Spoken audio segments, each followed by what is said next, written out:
হবিগঞ্জে যাওয়ার পথে এনসিপির গাড়ি বহরে পুলিশের বাধা, বাহিনীর সদস্যদের সঙ্গে বাগবিতণ্ডা। রাস্তায় শীর্ষ নেতাদের অবস্থান, ১৪৪ ধারা জারি থাকায় উত্তেজনা। শাপলা চত্বরে হেফাজতের সমাবেশে হত্যাকাণ্ড মামলায় সাবেক মন্ত্রী লতিফ সিদ্দিকী গ্রেফতার। গুলশানের বাসা থেকে ধরে নিয়ে যায় গোয়েন্দা পুলিশ। প্রধানমন্ত্রীর দিল্লি সফরের প্রস্তাব পর্যালোচনা করছে সরকার। পারস্পরিক স্বার্থ সমুন্নত রেখে সম্পর্ক এগিয়ে নেওয়ার আশা। গঙ্গা চুক্তি নিয়ে ইতিবাচক অগ্রগতির প্রত্যাশা দীনেশ ত্রিবেদীর। গ্যাসের পাম্পে আসি কিন্তু পাম্প বন্ধ করে দেয়। ঘন্টার পর ঘন্টা দাঁড়িয়ে আছি, গ্যাসও পাচ্ছি না। ইলেকট্রিসিটির বিলটা আসবে, ওই বিলের টাকায় কমিশনের থেকে আসবে না।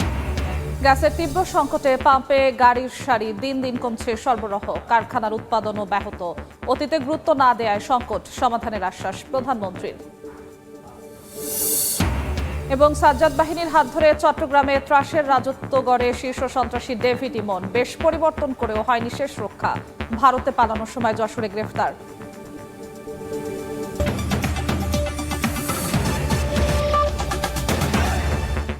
জনপদের সময় সঙ্গে আছি আমি জিন্নাতারা যশোয়া।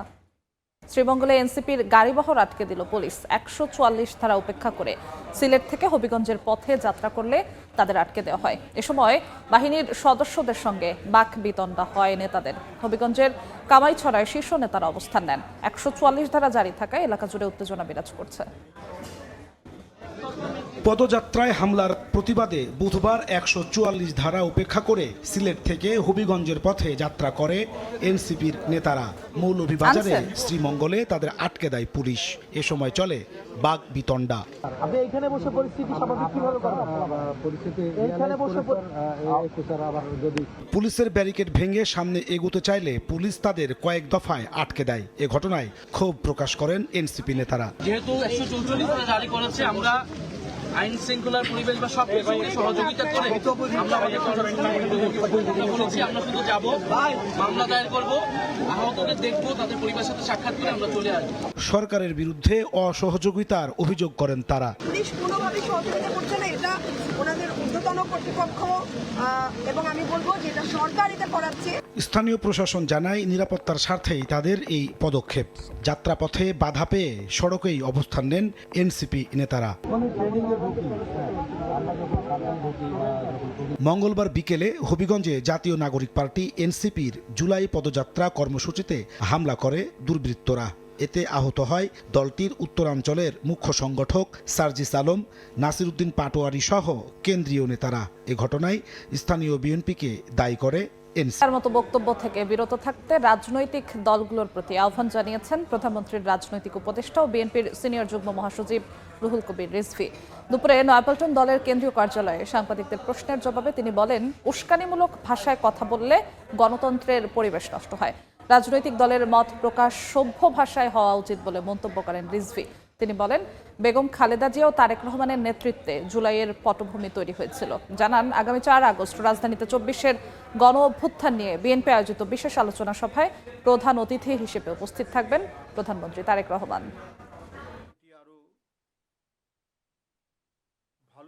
উস্কানিমূলক কথাটা কিন্তু গণতন্ত্রের বিকাশের জন্য এবং গণতন্ত্রের পরিবেশ রক্ষা করার জন্য সহায়ক হবে না। সেই ক্ষেত্রে সবাইকে সহনশীল হতে হবে, সহিষ্ণুতা থাকতে হবে এবং এমন পদক্ষেপ গ্রহণ করতে হবে আমাদের পরস্পরের আলোচনা সমালোচনা, তর্ক বিতর্ক যেন কোনো ধরনের সংঘাতের দিকে না যায় এবং সংঘাতের সৃষ্টিই হয় উস্কানিমূলক কথা, অশ্রাব্য কথা এবং মিথ্যা অপপ্রচারের জন্য। মানুষকে অহেতুক উত্তেজিত করে দেশকে অস্থিতিশীল করার চেষ্টা হলে রাজপথে জবাব দেওয়ার হুঁশিয়ারি দিয়েছেন সমাজ কল্যাণমন্ত্রী ডাক্তার AJM জাহিদ হোসেন। দুপুরে রাজধানীর ডিপ্লোমা ইঞ্জিনিয়ার্স ইনস্টিটিউশনে আলোচনা সভায় তিনি বলেন, বাক স্বাধীনতার অর্থ দায়িত্ব জ্ঞানহীনতা নয়। রাজনৈতিক অঙ্গনে অশালীন ভাষা ও উস্কানিমূলক বক্তব্য দিয়ে পরিস্থিতি ঘোলাটে করার চেষ্টা হলে জবাব রাজপথেই দেওয়া হবে। এ সময় মৎস্য ও প্রাণী সম্পদ প্রতিমন্ত্রী সুলতান সালাউদ্দিন টুকু বলেন, জনগণের ভোটে নির্বাচিত হয়েই রাষ্ট্র পরিচালনার দায়িত্ব পেয়েছে বিএনপি, তাই ষড়যন্ত্র ও অপচেষ্টা চালিয়েও বিএনপিকে ক্ষমতা থেকে সরানো যাবে না বলেও হুঁশিয়ারি দেন তিনি।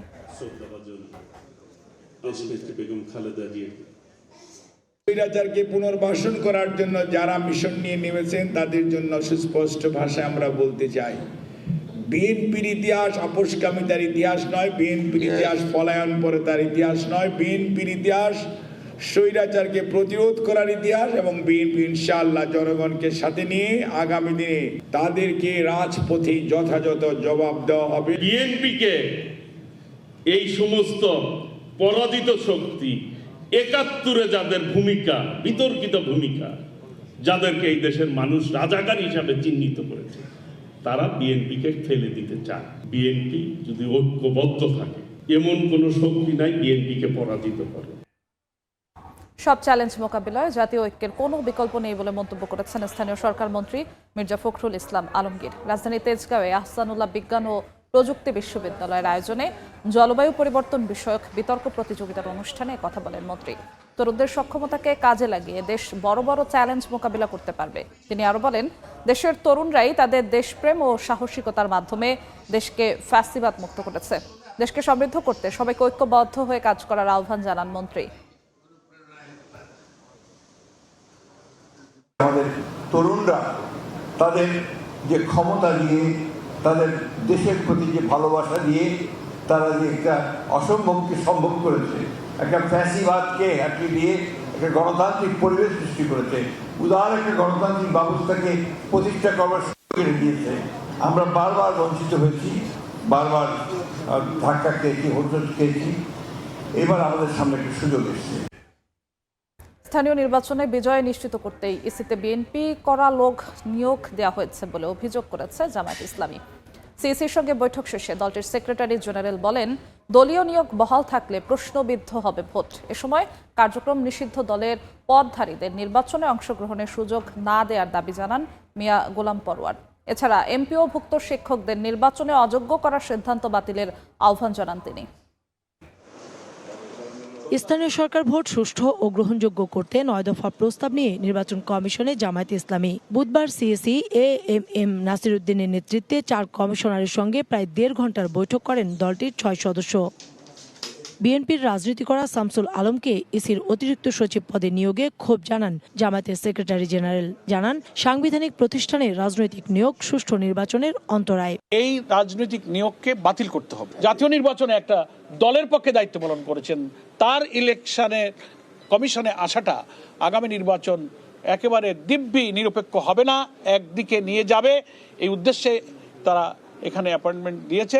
আপনারা এটাকে আপত্তি করেন, বাতিল করার দায়িত্ব তো সরকারের। এমপিওভুক্ত শিক্ষকদের নির্বাচনে অযোগ্য করার সিদ্ধান্তে আপত্তি জানায় মিয়া গোলাম পরোয়ার। এ সময় আওয়ামী লীগের পদধারীদের ভোটে অংশগ্রহণের সুযোগ বন্ধের দাবি জানান তিনি। এমপিওভুক্ত প্রতিষ্ঠানের লোকদের রাজনীতি করা তো নিষিদ্ধ নেই। জাতীয় নির্বাচনের ক্ষেত্রে এমপিওভুক্ত শিক্ষকদের নির্বাচনের ব্যাপারে তো আপনারা কোনো বিধিনিষেধ আরোপ করেননি, তারা তো ইলেকশন করছেন। প্রশ্ন করলাম যে সেটা কি আপনারা করেছেন? বল না, আমরা শুধু লোকাল গভর্নমেন্ট ইলেকশনের জন্য এই নীতিমালাটা অ্যাপ্রুভ করেছি। তাহলে কি হলো? এটা দ্বৈততা, দ্বিচারিতা, বৈষম্য হলো না? একটা ইলেকশন করতে পারবে আর একটা পারবে না। নির্বাচন কমিশন সাংবিধানিক দায়িত্ব পালনে ব্যর্থ হচ্ছে বলেও মন্তব্য করেন জামাতের সেক্রেটারি জেনারেল। তারা এ ব্যাপারে যে দায়িত্ব পালন করতে পারছেন না, আমরা বিনয়ের সাথে সে ব্যাপারে তাদেরকে দৃষ্টি আকর্ষণ করেছি। কাউসার চৌধুরী কুমু, সময় সংবাদ, ঢাকা। শাপলা চত্বরে হেফাজতের সমাবেশে হত্যাকাণ্ড মামলায় সাবেক মন্ত্রী লতিফ সিদ্দিকীকে গ্রেফতার করেছে ডিবি। রাজধানীর গুলশানে নিজ বাসা থেকে তাকে গ্রেফতার করা হয়। ডিবি পুলিশের অতিরিক্ত কমিশনার শফিকুল ইসলাম বিষয়টি নিশ্চিত করেছেন। তিনি জানান, শাপলা চত্বরের ঘটনায় আন্তর্জাতিক অপরাধ ট্রাইব্যুনালে দায়ের করা মানবতা বিরোধী অপরাধের মামলায় জারি করা গ্রেফতারি পরোয়ানার ভিত্তিতে লতিফ সিদ্দিকীকে গ্রেফতার করা হয়েছে। প্রয়োজনীয় আইনি প্রক্রিয়া শেষে তাকে আন্তর্জাতিক অপরাধ ট্রাইব্যুনালে হাজির করা হবে।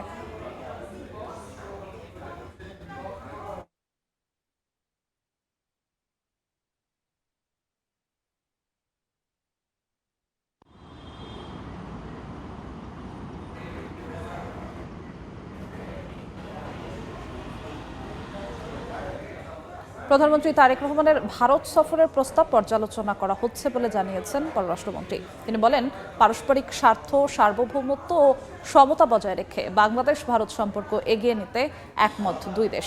এদিকে প্রধানমন্ত্রীর দিল্লি সফরে দুদেশের পারস্পরিক সমস্যার ইতিবাচক সমাধানে আশাবাদী ভারতীয় হাইকমিশনার দীনেশ ত্রিবেদী। বাংলাদেশে আসার প্রায় ১.৫ মাস পর বুধবার বিকেলে প্রথমবারের মতো পররাষ্ট্র মন্ত্রণালয়ে যান ভারতীয় হাই কমিশনার দীনেশ ত্রিবেদী। সৌজন্য সাক্ষাৎ করেন পররাষ্ট্রমন্ত্রী ডক্টর খলিলুর রহমানের সঙ্গে। এর আগে বৈঠক করেন প্রতিমন্ত্রী শামা ওবায়েদ ইসলামের সঙ্গেও। ঢাকায় ভারতীয় দূত হিসেবে দায়িত্ব গ্রহণের পর এটিই ছিল দুই দেশের কূটনৈতিক নেতৃত্বের প্রথম আনুষ্ঠানিক বৈঠক।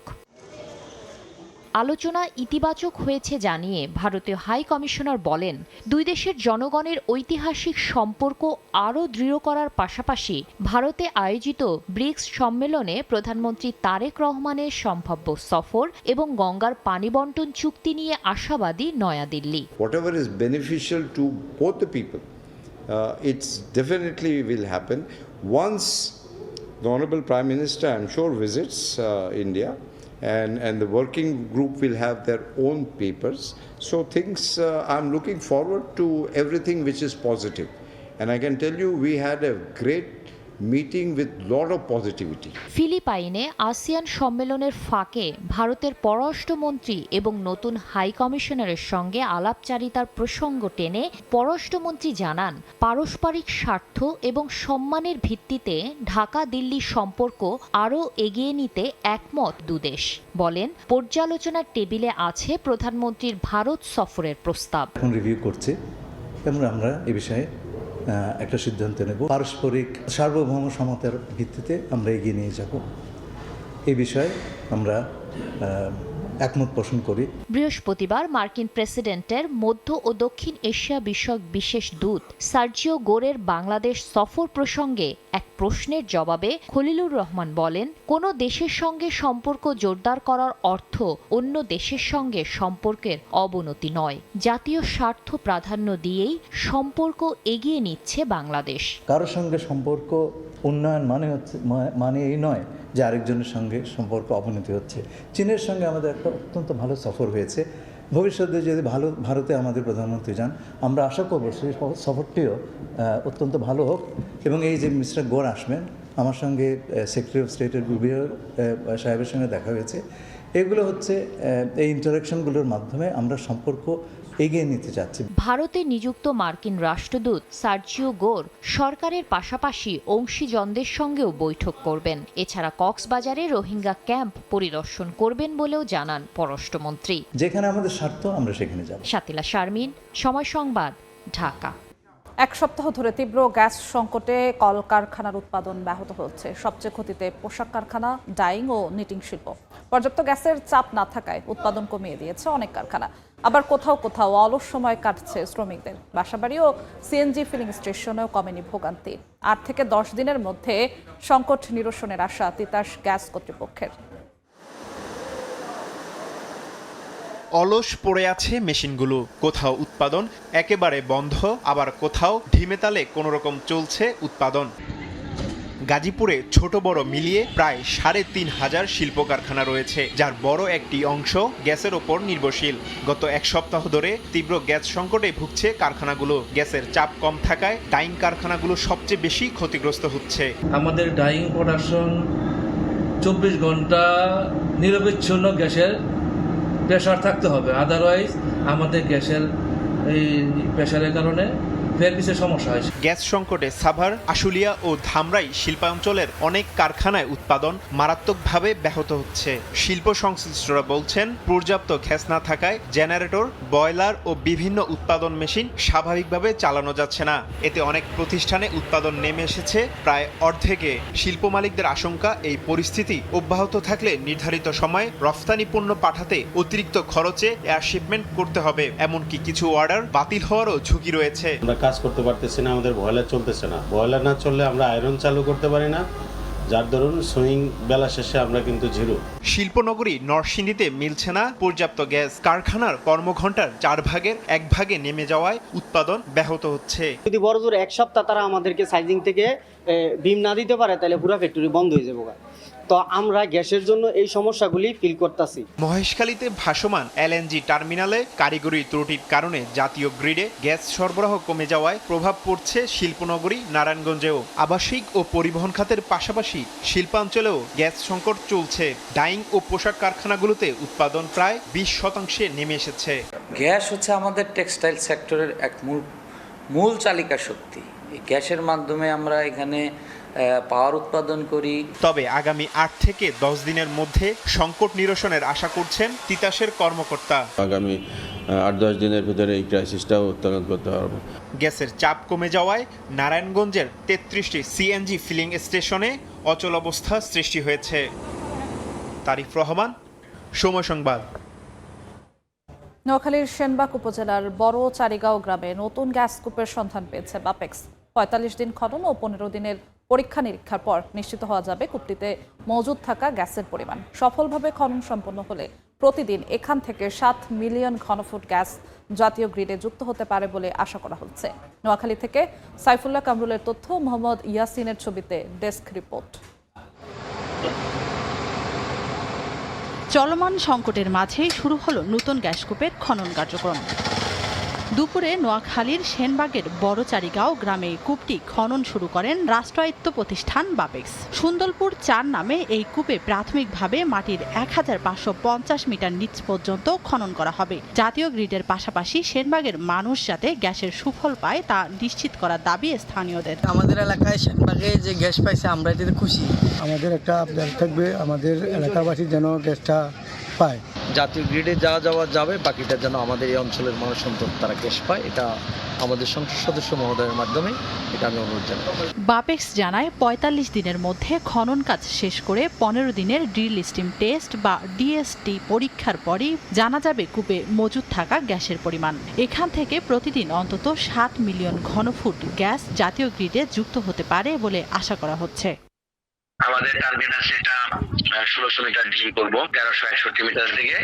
পরবর্তীতে আমরা ডিএসটির মাধ্যমে গ্যাস প্রাপ্তি সেটা আমরা ফাইন্ড আউট করতে পারবো যে কি মান গ্যাস আমরা এখানে উৎপাদনে যেতে পারবে।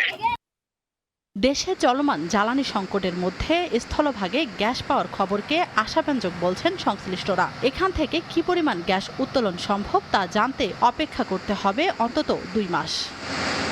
সময় সংবাদ, নোয়াখালী। সময় উপযোগী সিদ্ধান্তের অভাবে গ্যাস সংকটে শিল্প খাত সমস্যার সমাধানে উদ্যোগ নেওয়ার আশ্বাস দিয়েছেন প্রধানমন্ত্রী তারেক রহমান।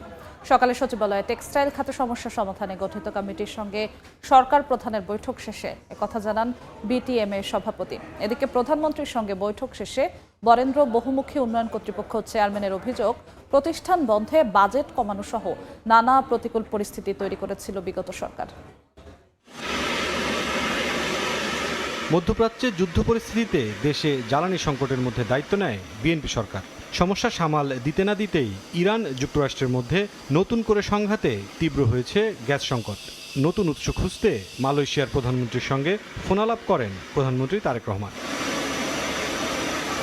পরদিন বুধবার সচিবালয়ে জ্বালানি খাত নিয়ে অগ্রগতি সভা করেন সরকার প্রধান। সংকট উত্তরণ সহ সরবরাহ পরিস্থিতি নিয়ে আলোচনা করেন সংশ্লিষ্টরা। এর আগে সকালে টেক্সটাইল খাতের সংকট উত্তরণে গঠিত কমিটির সঙ্গে বৈঠক করেন প্রধানমন্ত্রী। পরে বিটিএমএ সভাপতি শওকত আজিজ রাসেল জানান, দীর্ঘদিনের জ্বালানি সংকট সমাধানের পাশাপাশি পুরোপুরি বন্ধ বা আংশিক ক্ষতিগ্রস্ত কারখানাগুলোর কোথায় কতটুকু সহযোগিতা প্রয়োজন তা চিহ্নিত করতে উদ্যোক্তাদের কাছে প্রতিবেদন চেয়েছে সরকার। সময় উপযোগী সিদ্ধান্তগুলো নেওয়া হয়নি বলেই আজকে এই সংকটটা পুরনো হয়ে গেছে বন্ধ, আরটা হচ্ছে আপনার হয়তো বিভিন্ন আদারওয়াইজ ক্ষতিগ্রস্ত। তো ওগুলোকে স্যাগ্রিগেট করার জন্য তিতুমির সাহেব আলোচনা করেছেন। উনি বলেছেন মিনস অফ ভেরিফিকেশন করে আমার কাছে নিয়ে আসো, তাহলে আমরা আইডেন্টিফাই করব কোন ফ্যাক্টরিকে আপনার রুখে দাঁড়ানোর জন্য সাপোর্ট করা চায়, কাকে করা যাবে না। দুপুরে মন্ত্রিপরিষদ বিভাগে আয়োজিত সভায় প্রধানমন্ত্রীর কাছে বরেন্দ্র অঞ্চলের উন্নয়ন পরিকল্পনা তুলে ধরা হয়। বিএমডিএ চেয়ারম্যান জানান, কৃষকদের দাবি অনুযায়ী 12,000 কোটি টাকার 2 প্রকল্প দ্বারা ডাবল লিফটিং পদ্ধতিতে সেচের জন্য পানি সরবরাহ করা হবে।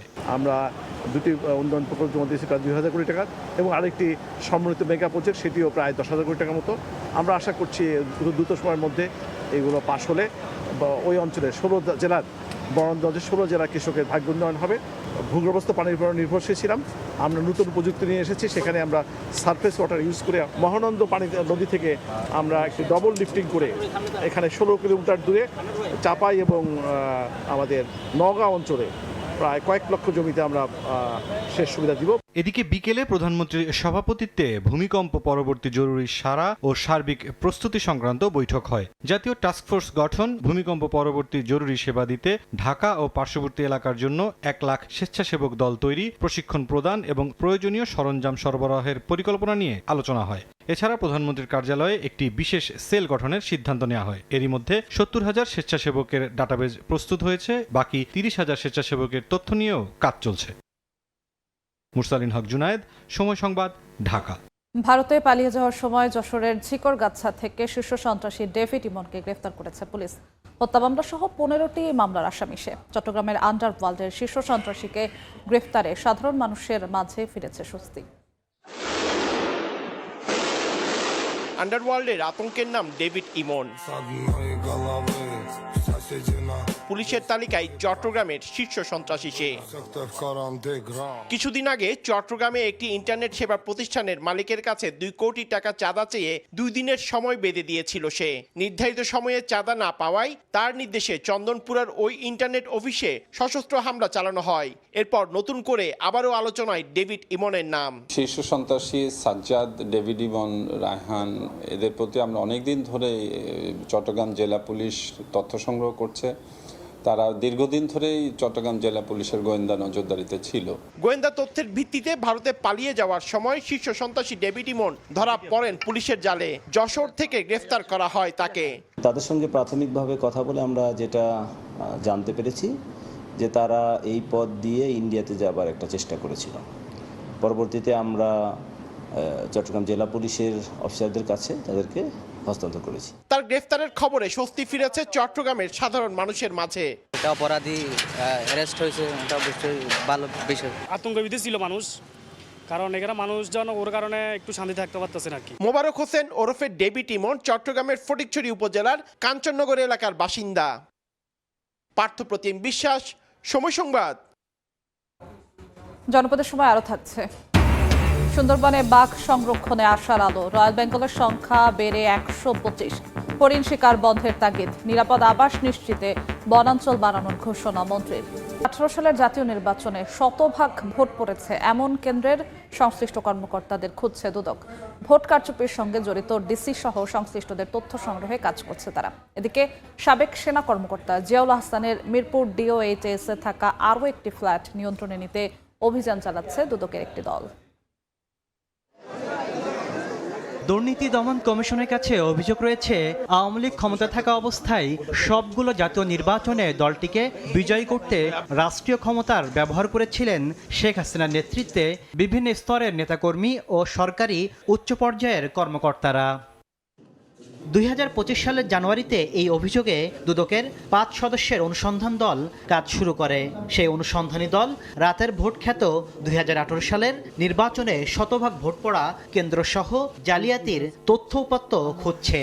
2018 সালের নির্বাচনের অনেকগুলো অভিযোগ ছিল। নির্বাচন কেন্দ্রিক একটা অনুসন্ধান দুদকে চলমান রয়েছে এবং অনুসন্ধানকারী টিম, এটা জানেন যে দুদকের একজন উপপরিচালকের নেতৃত্বে 7 সদস্যের একটি টিম অনুসন্ধান কার্যক্রম পরিচালনা করছে। এদিকে আদালতের আদেশে বরখাস্ত সেনা কর্মকর্তা মেজর জেনারেল জিয়াউল আহসানের মিরপুরে আরেকটি ফ্ল্যাট নিয়ন্ত্রণে নিতে অভিযান চালাচ্ছে দুদক। বুধবার সংস্থাটির উপপরিচালক হাফিজুল ইসলামের নেতৃত্বে নির্বাহী ম্যাজিস্ট্রেট সহ একটি টিম ফ্ল্যাটে থাকা মালামাল জব্দ করতে কাজ শুরু করে। ফ্ল্যাটে মালামাল কিংবা যে জিনিসপত্র আছে তার একটা ইনভেন্টরি করা প্রয়োজন, মানে তালিকা করার জন্য দুদক আজকে ফ্ল্যাটের দরজা খুলে এগুলোর তালিকা তৈরি করছেন। এর আগে 22 জুলাই জিয়াউল আহসানের জলছিড়ি আবাসন প্রকল্পের বাসায় হোয়াইট গোল্ড সহ 100 কোটি টাকার সম্পদের প্রমাণ পায় দুদক। তাসলিম তৌহিদ, সময় সংবাদ, ঢাকা। দেখছেন জনপদের সময়। পটুয়াখালীতে বিধবা নারীকে বিয়ের প্রলোভনে একাধিকবার ধর্ষণ এবং পরে জোরপূর্বক গর্ভপাত ঘটানোর অভিযোগে যুব জামায়াতের এক নেতার বিরুদ্ধে মামলা হয়েছে। আদালত মামলাটি আমলে নিয়ে প্রয়োজনীয় আইনগত ব্যবস্থা নেওয়ার নির্দেশ দিয়েছেন। 7 বছর আগে স্বামী হারানোর পর বাবার বাড়িতেই থাকতেন পটুয়াখালী সদর উপজেলার ইটবাড়ি ইউনিয়নের এক বিধবা নারী। ওই সময় উপজেলা যুব জামায়াতের সভাপতি শহীদুল ইসলামের সঙ্গে তার প্রেমের সম্পর্ক গড়ে ওঠে। হাজবেন্ড মারা যাওয়ার পর থেকে আমার সাথে একটা সম্পর্ক, জানুয়ারি থেকে একটা শারীরিক সম্পর্ক, ওইখান থেকে আর কি এই পর্যন্তই আর কি আসছে। আমাকে সে বিয়ে করবে এরকমটা আর কি বলছে, আজকে না কালকে এরকমের, মানে অনেক আমাকে কি ঘুরেই পেছে আর কি রাখছে। এ ঘটনায় গত 26 জুলাই জেলার নারী ও শিশু নির্যাতন দমন ট্রাইব্যুনালে মামলা করেন ভুক্তভোগী।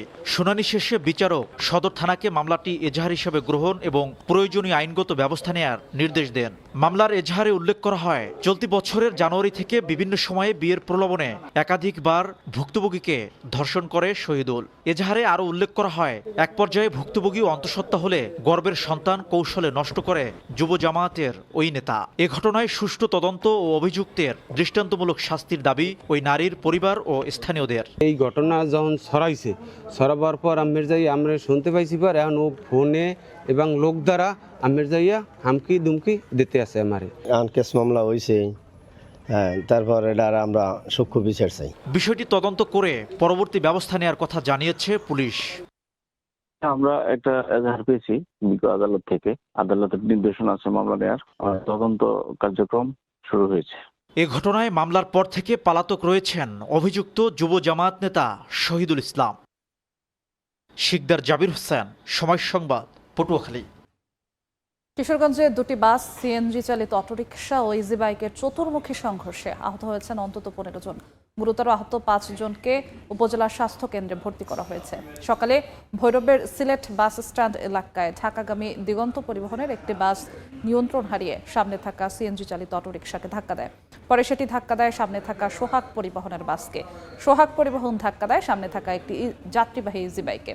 বাসের ধাক্কায় দুমড়ে মুচড়ে যায় ইজি বাইক ও সিএনজি চালিত অটোরিকশা। খবর পেয়ে ঘটনাস্থলে পৌঁছে দুর্ঘটনা কবলিত যানগুলো উদ্ধার করে পুলিশ ও ফায়ার সার্ভিস। গুরুতর আহত একজনকে উন্নত চিকিৎসার জন্য পাঠানো হয়েছে ঢাকা মেডিকেলে।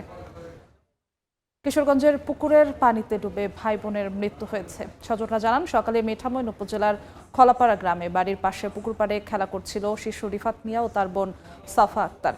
এ সময় অসাবধানতাবশত সাফা পুকুরে পড়ে গেলে তাকে উদ্ধার করতে পানিতে নামে বড় ভাই রিফাত। দুজনই পানিতে তলিয়ে যায়।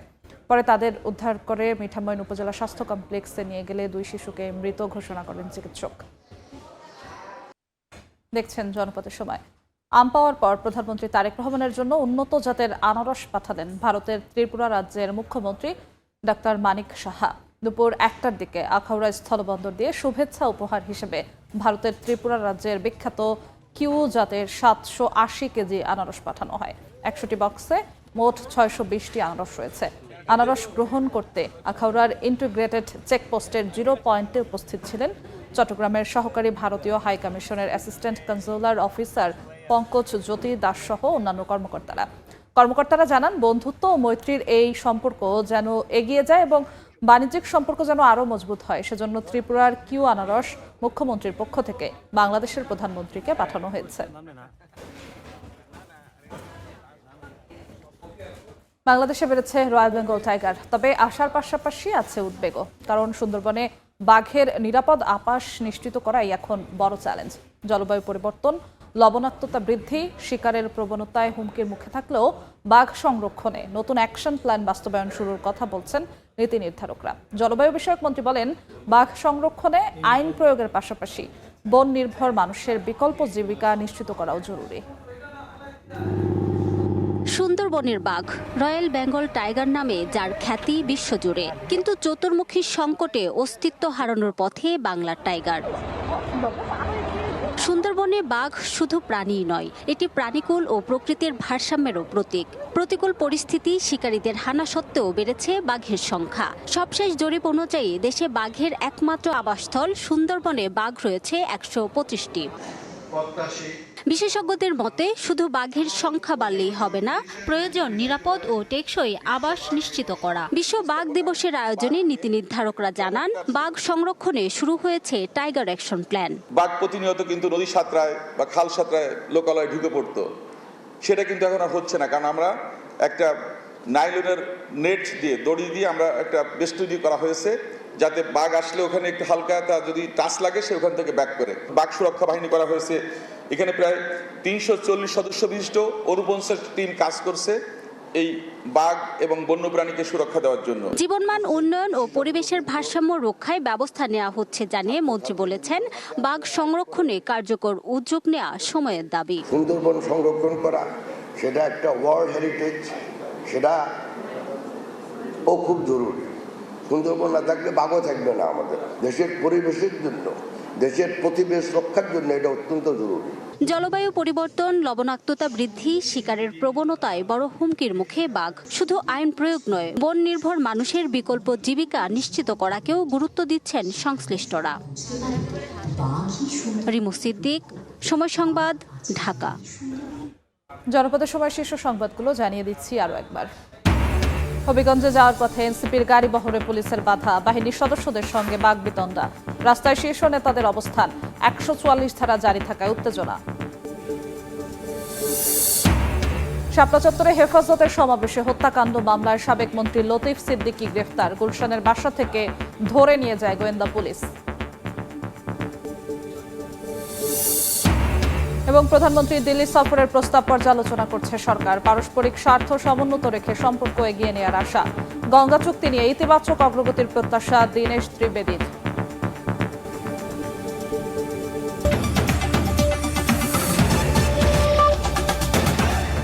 এই ছিল জনপদের সময়। এরপর রাতের সময় নিয়ে সঙ্গে থাকবেন সহকর্মী গোলাম রাব্বি। যশোর, আপনাকে ধন্যবাদ। রাতের সময় নিয়ে আসছে কিছুক্ষণ পর, সঙ্গেই থাকুন সময়ের।